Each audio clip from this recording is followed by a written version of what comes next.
After k steps, what would I have got? Let us say if k was somewhere here, it would have, okay, then let us say if I perform n steps. So after I have performed n minus 1 steps, my matrix would look like, when I reach the upper triangular matrix, I'm going to look like, in the last step, my matrix is going to look like A11, A12, all the way to A1n. These are values that are given. That means the row 1 is the same as the original matrix that we were given. Second row is going to look like 0, A222, all the way to A2n2. Then third row is going to look like 0, 0, A333, all the way to A3n3, right? And so on. And then last row is going to look like 0, 0, 0, all zeros for except for A and n, because this element was just modified to make this as 0, right? So that is how my matrix is going to look like. That means this row was untouched in the first step. This row is untouched. After the second step, it is untouched. This is not modified after step 3, and so on. This is not modified after step n minus 1. Okay. And you have x1, x2, x3, all the way to xn. These are your unknowns. And then similarly, on the right-hand side, I have b11, which is not modified, b22, which is not modified after the second step, b33, not modified after the n step, and this is bnn. Okay. So that is my modified right-hand side. Okay. That is how my final matrix is going to look like. So that is basically my u, and this is my x, and this is the new right-hand side g. Okay, so now I have modified it to an upper triangular matrix U. Okay, once I have obtained an upper triangular matrix, let me write a couple of more values here. So this would be a n minus 1, n minus 1, that was modified in n minus 2, right? After is ready for n minus 1 step. Similarly, this is going to be a n minus 1 n, and this is modified in n minus 2 and is ready for n minus 1 step, right? After that, it is not modified. Fine. So this will be, and then there are, of course, many rows in between. I did not write them. I just wrote these two values. Now, what we have is we have this matrix in upper triangular form. I can use backward substitution. So my backward substitution is going to be, you write the last element, okay, that is this guy.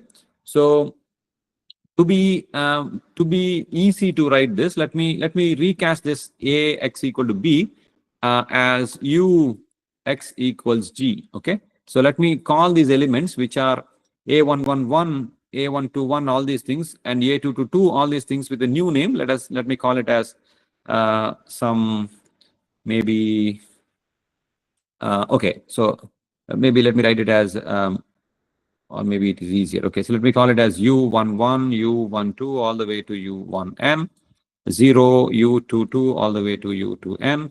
So, and then UNN is what I have. And then here I have UN minus 1, N minus 1, UN minus 1, N. Okay, that is my matrix. Everything is 0 here. These are all zeros.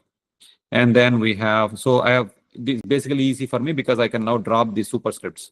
Right, so but this is basically U11 is nothing but A111. Okay, so this is x1, x2, x3, all the way to xn, equals on the right hand side we have b. Oh, sorry, b instead of b. Let me call this as g. Okay, so I will use g here. So this is going to be g1, g2, g3, all the way to gn. Okay, so how do I now solve for backward substitution? I am going to multiply this unn times xn equals gn. I want to calculate xn, so xn equals gn divided by unn. Okay, this is nothing but in our original naming system, this is nothing but bnn divided by ann. Okay, that is what my xn value is. So I have already obtained what is one unknown. Now to calculate the next unknown, I have to multiply this row, right? I have to multiply this row with this column, right? I have to multiply this row with this column. That's going to give me what? Un minus 1 n minus 1 times xn minus 1 plus un minus 1 n xn equals gn, right? That's what it's going to give me. But then I have just calculated the value of xn, right? So this is already available from here. So I can send this entire guy to the right hand side, and I also know what is un minus 1, un minus 1 and minus 1, and un minus 1, and I already know because these are the coefficients that are given to me. So that is known to me. So only unknown is xn minus 1, sorry, this should be gn minus 1, right? This is on gn minus 1. Okay. So then I can calculate my xn minus 1 as gn minus 1 minus un minus 1 n xn divided by un minus 1 n minus 1. Okay, so that's what I have calculated. Now, imagine, let us say, instead of, now this is done, let us say if you want to calculate xn minus 2, you will get one element here, one element here, one more element here. You'll get three elements. And then this element is going to be in the denominator, right? It's going to be in the denominator, just like this guy was. And then these two elements, the other two elements that are there here, that is un minus 1 and minus 1, un minus 1 n, both of them will multiply with xn minus 2 and xn minus 1 respectively, and then they go to the right hand side, right? So extending this, that means if we were to go all the way to the first row to calculate x1, this guy will go into the denominator. Everything else is going to be go to the right hand side, right, as by multiplying with them. So that means if I were to extend this logic, I can write in general my x for a particular row, right? If I want to calculate for a particular row, xi is going to be xk, let me say xk maybe. Okay, if I want to calculate for xk, this is going to be gk. So am I replacing n minus 1 with k, okay? Minus, there will be, because this was just n minus 1th row, I had only one element. Otherwise, there would have been many elements, and they would have been a, k, j, right? Or a, k, j, or a, j, k, I can say. Okay, so let me say a, j, k. This is my a. jk plus 1, right? Or kj plus 1, I should write, because I have used k for the row here. A kj plus 1 x j plus 1, okay? And then I'll have so many such values where j runs from, let us say, 1 or k, or j runs from k to n, right? It'll run from k to n, and then divided by a k k, right? Is this correct? Sir, I think this n should not be there because that will become xn plus 1, which is not right. So n minus 1, I think so it will be better. Correct. So it should be j runs from, this should be j plus 1, right? This is k, j plus 1. So k should run from, or 1, 2. Can I say j runs from, oh, okay. So I want to add so many elements here, right? So when I go to the last element, this is going to run from, so that is going to be k. Okay, let us say k runs from n minus 1, n minus 2, all the way to 1. Okay. So when I have 1 here, this can run to j equals k to n minus 1 should be, sir. n minus 1. Okay. Okay, otherwise I can do one thing. I can say, I can do one thing. Right? Yeah, I'll do it like this. So instead of this, I will write akj, xj. J runs from k plus 1 to n. I think that is better. Okay, now it is sorted out. Sir, wondering that why this AK suddenly has come appear over here. It's not UK, sir. Yeah, it is u only. I just want to work with the same one. So essentially, I just used the same values. You can call it as ukj also, not a problem. Right. This is ukj. But if I am using the same value, it would be akj as well, right? Noted, sir. So basically, Yeah. sir, just one question I want to ask over here is that Sure, we have sure. replaced this A11 by U11 and U22 like similarly like that. So what advantage we are getting away? Just deleting No. that upper script, sir, and that's it. No. Just for the sake of convenience, I don't have to write n minus 1, n minus 1, and so on. But then in reality, you're going to only work with these matrix elements, where you will not distinguish whether it was modified in step 2 or step 3 or so. You will not distinguish that. But only for our understanding, we are distinguishing them. And then for the sake of ease of writing, I'm just using with u, but it is going to be the same a, n, n, n. Okay, these they are the same values. Okay, sir. Fine. Yeah. Noted. So I'm not going to use u, but only for understanding purpose. Here, I don't have to write n minus 1 and n minus 1, all those things. That's why I used u. But then we'll go back to the notation of akj. Okay. Thanks, sir. Fine. So essentially, I go backwards. That is, k goes from n minus 1, n minus 2, all the way to 1. and I will obtain what is xn minus 1, xn minus 2, all the way to x1 when I do this process. Okay. Is it clear? Questions on this? So once I do this process, now we have obtained all the values by backward substitution.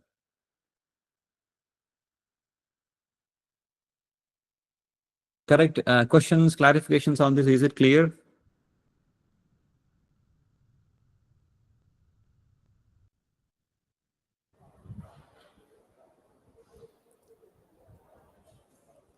Hello?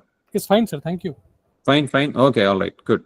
So let's move on. Then we can write an algorithm for this, right? Essentially, and also a pseudocode maybe. So what is my algorithm? So if I were to repeat my algorithm for Gaussian elimination is basically first calculate the multipliers, right? So I calculate multipliers.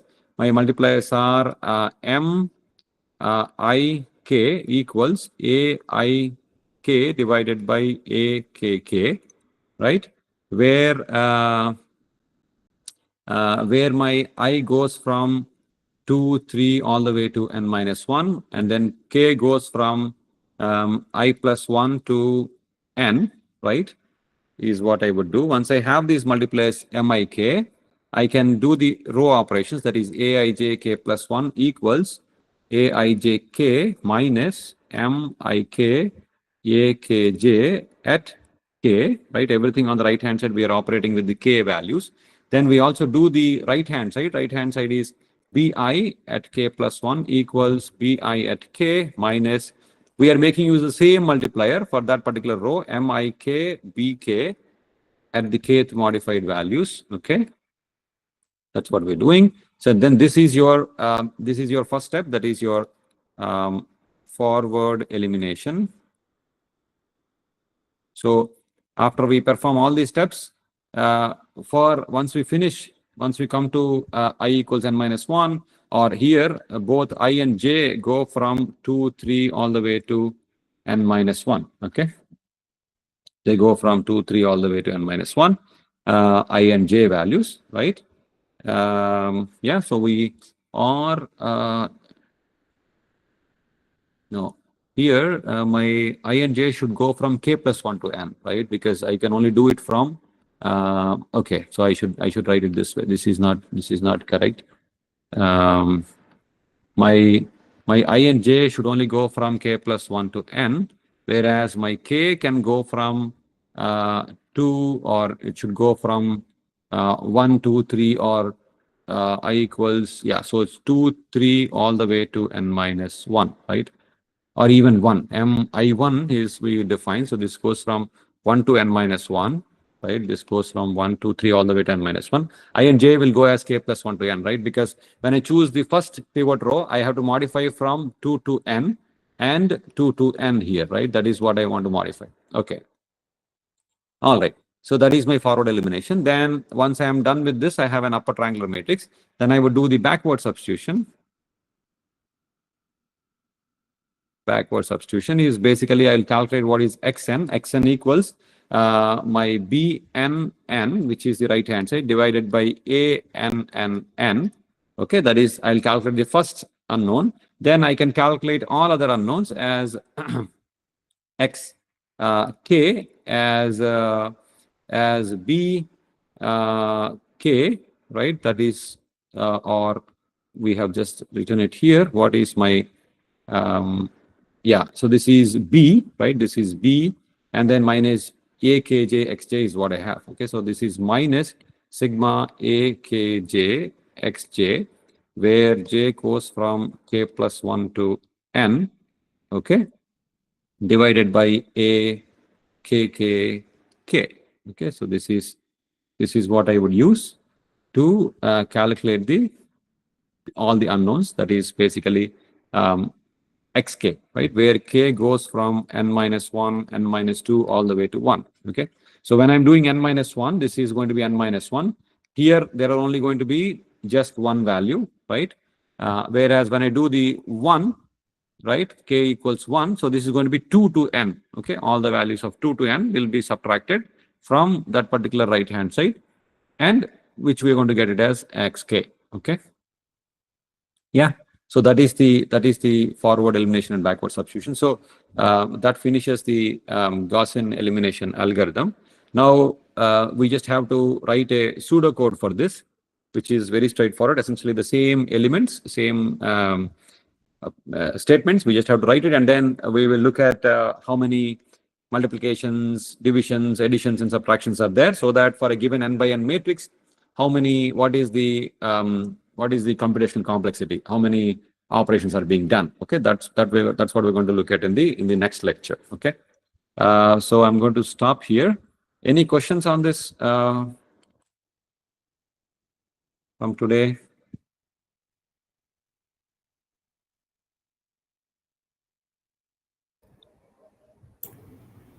Sir, am I audible?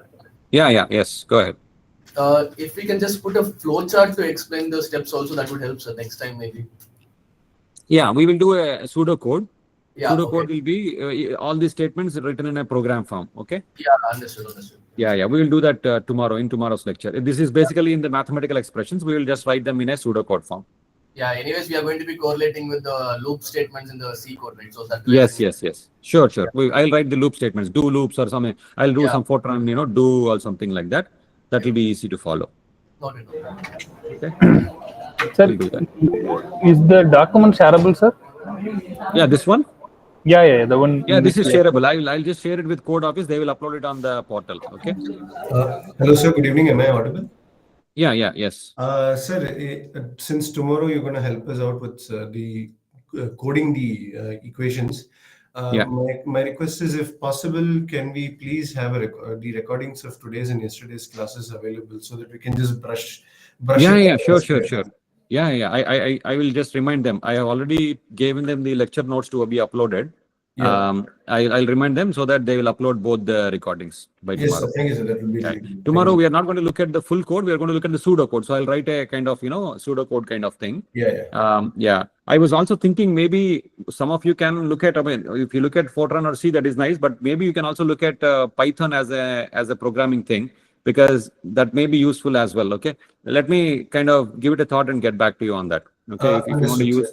Yeah, if you want to use Python, that is also fine, because I mean we will not use pure Python as such, but then Python with some numerical this thing like NumPy or something, which is faster. Okay. Okay. Yeah. Thank you, sir. Thank you so much. Thank you. Yeah. Have a nice day. Yeah. Anything else? Anybody? So basically, concepts are too fine, so we have to just go through once and then come back to you for any doubts. Oh, sure. Fine. Sure. No problem. I have written stuff. If there is any mistake, you let me know, because we are writing on the fly, on the go. If there is any mistake, we'll correct it. Okay. Otherwise, it should be okay.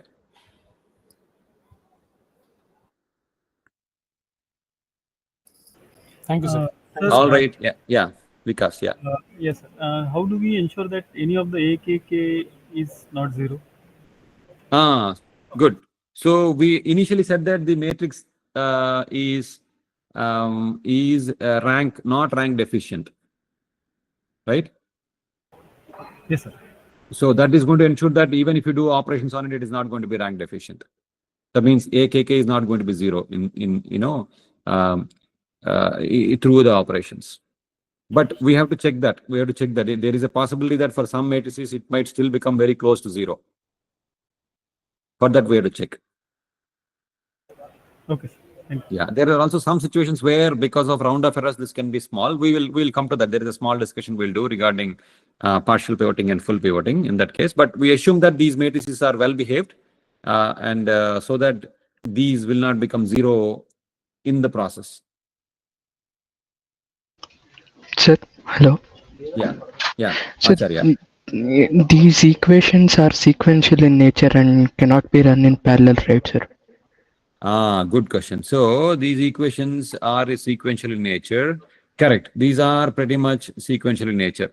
You're right. So but then, yeah, you are right. Unless the first row, so you define MI case, right? So these row operations can be done in parallel, isn't it? For example, yeah, I cannot do, because unless I have this one, I can't define. But then, see, for example, I have this row, right? All these rows can be done in parallel, isn't it? Because this is the pivot element I want, and then I can make this 0, this 0, this 0. So all these things can be done in parallel. But then when I come to 2, 2, then I have to wait, because unless I have this thing, I can't do any of these things. Right, sir. Yeah. So there is certain aspect of parallelization can be done. Yeah. Thank you. Yes. Thank you.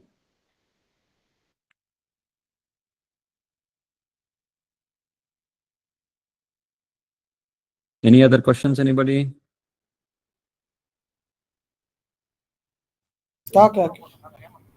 Sorry? Sir, am I audible? Yeah, yes. Initially, in the once we get the equations, will we check for some consistency of the equations and then only go to the elimination, or we straight away go into the elimination? Right. So we should actually check for, in general, if you take any software, it will check for consistency. For example, that this is not ranked efficient. All those things will be checked by, let us say, if you make use of some package. But in the course, we are not going to look at. We can add those statements as well. But at least the examples I'll give you, or the problems you will work with in the assignments and other things, we will assume that these are well-behaved, well-conditioned matrices, which will not. Yeah, which will not have those problems. Yeah.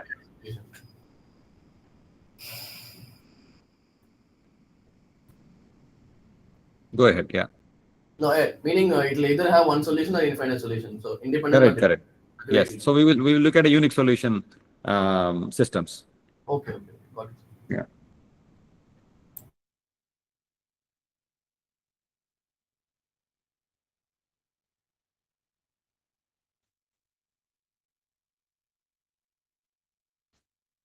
Okay. Any more questions, anybody?